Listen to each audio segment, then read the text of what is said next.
அனைவருக்கும் அன்பு வணக்கங்கள் சொந்தங்களே. இந்த வீடியோவில் நாம் கோடி புண்ணியம் தரும் மகா சனி பிரதோஷம் வீட்டிலேயே பிரதோஷ வழிபாடு செய்வது எப்படி, வாங்க வீடியோக்குள்ள போய் தெரிஞ்சுக்கலாம். சிவனுக்கு மிக முக்கியமான விரதங்களில் ஒன்றான பிரதோஷம் சனிக்கிழமையில் வருவது கூடுதல் முக்கியத்துவம் வாய்ந்ததா கருதப்படுது. ஒரு சனி பிரதோஷத்தில் விரதமிருந்து சிவாலய வழிபாடு செய்தால் ஒரு வருடம் முழுவதும் சிவன் கோவிலுக்கு சென்று வழிபட்ட பலன் புண்ணிய பலன் கிடைக்கும். பிரதோஷ பூஜை முடிந்ததும் மற்றவர்களுக்கு கேட்காமல் நந்தியின் காதில் சென்று நம்முடைய வேண்டுதலை சொன்னால் அதை அவர் சிவனிடம் சொல்லி விரைவில் நிறைவேற்றி வைப்பார் என்பது பக்தர்களின் நம்பிக்கையாக இருந்து வருகிறது.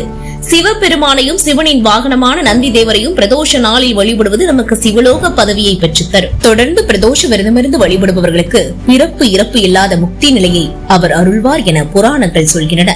பிரதோஷ நாளில் சிவாலயத்தை வலம் வந்து வணங்குவது மிக முக்கியமான வழிபாடாகி கருதப்படுகிறது. பிரதோஷ மகிமையை பத்தி பார்க்கலாம். சிவபெருமான் ஆலகால விஷத்தை உண்டு அகிலத்தை காத்தருளிய காலம்தான் பிரதோஷம். திரியோதசி திதி வரும் நாட்களில் மாலை 4:30 மணியிலிருந்து 6 மணி வரையிலான காலம்தான் பிரதோஷ காலம். பிரதோஷத்தன்று சிவபெருமானையும் நந்தி தேவரையும் வழிபடுவதால் சகல விதமான தோஷங்களும் பாவங்களும் துன்பங்களும் நீங்கும் என்பது ஐதீகம். பிரதோஷங்களில் சனிக்கிழமையில் வரக்கூடிய பிரதோஷத்தை மகா சனி பிரதோஷம் என சொல்வதுண்டு. இந்த நாளில் சிவனை வழிபட்டால் சனி பகவானால் ஏற்படும் அனைத்து துன்பங்களும் நீங்கிவிடும். பிரதோஷம் என்ன? தேவர்களும் அசுரர்களும் பார்க்கடலை கடைந்த போது வெளிப்பட்ட ஆலகால விஷத்தை சிவபெருமான் உண்டது ஏகாதசி தினத்தன்று. மறுநாளான துவாதசி முழுவதும் மயக்க நிலையில் இருக்கும் சிவபெருமான் 3ஆம் நாளான திரியோதசி திதியில் பகலும் இரவும் சந்திக்கும் சந்தியா கால வேளையில் மயக்க நிலையிலிருந்து விழித்து சந்தியா நிறுத்த தாண்டவம் ஆடினார். பிரளய தாண்டவம் எனப்படும் இந்த நாட்டியம் சிவபெருமானின் 5 விதமான தொழில்களான படைத்தல், காத்தல், அழித்தல், மறைத்தல், அருளல் ஆகியவற்றை குறிப்பது. சிவபெருமான் பார்வதி தேவியுடன் ஆனந்த தாண்டவம் ஆடி உலக உயிர்கள் அனைத்திற்கும் அருள் புரிந்த காலமே பிரதோஷ காலமாகும். இந்த நேரத்தில் நாமும் சிவபெருமானை வழிபட்டால் சிவனின் அருள் நமக்கு கிடைக்கும் என்பது நம்பிக்கை. இனி சனி மகா பிரதோஷத்தை பத்தி பார்க்கலாம். ஒரு சனி பிரதோஷத்தன்று சிவாலயத்திற்கு சென்று சிவ தரிசனம் செய்தால் 5 ஆண்டுகள் சிவாலயம் சென்று தரிசித்த புண்ணிய பலன் நமக்கு கிடைக்கும். சனி பிரதோஷத்தன்று சிவ தரிசனம் செய்வது, மந்திர ஜபம் செய்வது ஆகியவற்றை செய்வதால் பல மடங்கு புண்ணிய பலன்கள் நமக்கு கிடைக்கும். பிரதோஷ அபிஷேகம் மற்றும் பிரதோஷ பூஜைக்கு நம்மால் முடிந்த பொருட்களை வாங்கி கொடுக்கலாம். இந்த ஒவ்வொரு பொருளும் சிவ பூஜைக்கு பயன்படுத்தப்படும் ஒவ்வொரு மலர்களும் ஒவ்வொரு விதமான பலன்களை தரக்கூடியது. அதனால் நமக்கு என்ன வேண்டுதல் நிறைவேற வேண்டுமோ அதற்கேற்ற பொருளை வாங்கி கொடுப்பது சிறப்பு. சனி மகா பிரதோஷத்தன்று இந்த 5 பொருட்களை வாங்கி கொடுங்க, நினைத்தது நடக்கும், குடும்பம் செழிக்கும். அதற்கு முன்பாக பிரதோஷ விரத முறையை பத்தி பார்க்கலாம். காலையில் எழுந்து நீராடி நெற்றியில் திருநீர் அணிந்து சிவ நாமத்தை சொல்லியபடி இருக்க வேண்டும். எத்தனை முறை முடியுமோ அத்தனை முறை பஞ்சாட்சர மந்திரத்தை ஜபம் செய்யலாம். பஞ்சாட்சர மந்திரம் ஓம் நம சிவாய.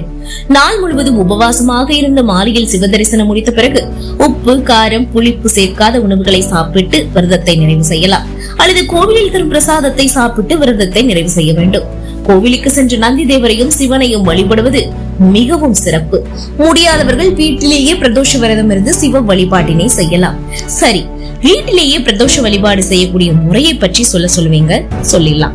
வீட்டுல உள்ள சிவன் பார்வதி அல்லது சிவன் பார்வதி விநாயகர் முருகன் இருக்கும் படத்தை சுத்தம் பண்ணி பூ போட்டு அலங்கரிங்க. வீட்டில் சிவலிங்கம் இருந்தா அதற்கு பால், தயிர், பன்னீர், பஞ்சாமிர்தம், சந்தனம், அரிசி மாவு, இளநீர், திருநீர் என என்னென்ன பொருட்களை கொண்டு அபிஷேகம் செய்ய முடியுமோ அத்தனை பொருட்களை கொண்டு நீங்கள் அபிஷேகம் செய்யலாம். முடியாதவர்கள் எளிமையாக சுத்தமான தண்ணீர், பால் மட்டும் வைத்து கூட அபிஷேகம் பண்ணலாம். வில்வம், சிவப்பு அரளி, தாமரை, மல்லிகை உள்ளிட்ட மலர்களை கொண்டு அர்ச்சனை செய்யலாம். எந்த மந்திரமும் தெரியாவிட்டாலும் பரவாயில்லை, ஓம் நமச்சிவாய மந்திரத்தை 11 முறை சொல்லி அர்ச்சனை செய்யலாம். நம்மால் என்ன முடிகிறதோ அந்த பொருளை நைவேத்தியமாக வைத்து வழிபடலாம். எதுவும் முடியவில்லை என்றால் 2 வெற்றிலை பாக்கு, வாழைப்பழம் வைத்து கூட வழிபடலாம். தீப தூப ஆராதனை காட்டி மற்றவர்களுக்கு பிரசாதத்தை கொடுத்துவிட்டு நாமும் சாப்பிட்டு அந்த விரதத்தை நிறைவு செய்யலாம். என்ன சொந்தங்களே, பிரதோஷ விரத முறை பத்தியும் சனி மகா பிரதோஷத்தை பத்தியும் நிறைய விஷயங்கள் நீங்க தெரிஞ்சிருப்பீங்க நம்புறேன்.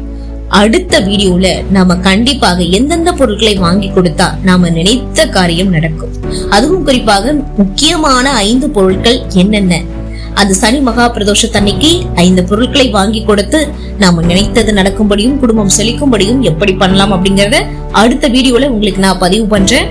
அதற்கு முன்பாக இந்த வீடியோ உங்களுக்கு மிகவும் பயனுள்ளதா இருந்து நினைச்சீங்கன்னா லைக் பண்ணுங்க, அதை நிறைய பேருக்கு ஷேர் பண்ணுங்க. மேலும் ஓம் நமசிவாய அப்படின்ற சிவனுடைய பஞ்சாட்சர மந்திரத்தை மறக்காம கமெண்ட் பாக்ஸ்ல சொல்லுங்க. மேலும் இது போன்ற அருமையான வீடியோக்களுக்கு நீங்க பண்ண வேண்டியது நம்மளுடைய சேனலை சப்ஸ்கிரைப் பண்ணி சப்போர்ட் பண்ணுங்க. மீண்டும் சந்திக்கலாம் சொந்தங்களே. நமது சந்திப்புகள் அனைத்தும் சந்தர்ப்பமாகும் பொழுது நன்றி, வணக்கம்.